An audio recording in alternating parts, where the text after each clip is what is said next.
আমি আমার মেয়ের কাইটটা ভাষায় দেবো, কিন্তু তাও একটা মুসলমানের ঘরে আমি দিব না। আমি না জানতাম না ও হিন্দু, আমি শুধু নামটা জানতাম। দোস্ত, আমার না এইভাবে ভালো লাগতেছে না, বুঝছিস? তোরা প্লিজ আমার একটা গার্লফ্রেন্ড ম্যানেজ করে দে না। হ্যালো, নওয়া তোর জন্য তো একটা মাইয়া পাইছি। আসসালামু আলাইকুম। ওয়ালাইকুম সালাম। তোর নাম প্রিয়া তাই না? আমি আমার বন্ধুর কাছ থেকে খবর নিচ্ছি, বুঝছেন?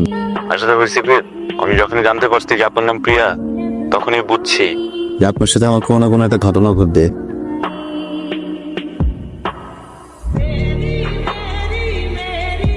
তুই আমার প্রেমিকা দিছিস, ভালো কথা, আর বললি না কেন?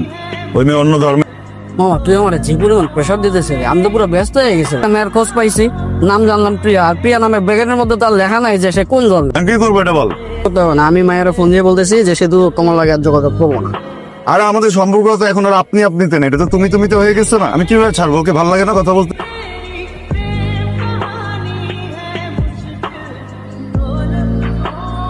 কোনে কার সাথে কথা বলো? দাদা ওই বান্ধবীর সাথে। কলেজে যাস ঠিকঠাক মতো? কিন্তু আমি তো শুনি উল্টাপাল্টা কথা, তার সাথে নাকি ঘুরে বেড়াস। জীবনে এমন কোনো কাম করিস না রে মা, যেন আমি সমাজে মুখ দেখাইতে না পারি। এই হেল্পটা করতে হবে বান্ধবী। আমি কিন্তু বাসায় বলছি যে আমি পিকনিকে যাইতেছি, আমার ওর সাথে দেখা হওয়াটা খুবই জরুরি, যাইতেই হবে। কাকপো। হ্যালো হ্যালো, শরীর খারাপ নাকি? তুমি একটু ভিডিও কলে এসো তো।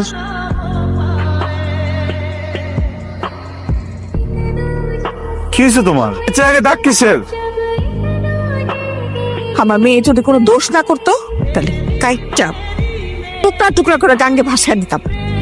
তোমার বোন যদি এরকম কোনো অনৈতিক সম্পর্ক করতো, তুমি ভাই হয়ে প্রতিবাদ করাতে, তোমার উপর যদি এরকম কেউ আচরণ করতো, আমার মেয়ের কাইটটা ভাসায় দেবো, কিন্তু তাও একটা মুসলমানের ঘরে আমি দিব না। কি হয়েছে? আন্টি প্লিজ ওকে মারেন না আন্টি। কি করবি? আমার ছেলের মায়েরা হয় না। অনেক বড় অন্যায় করে ফেলছি।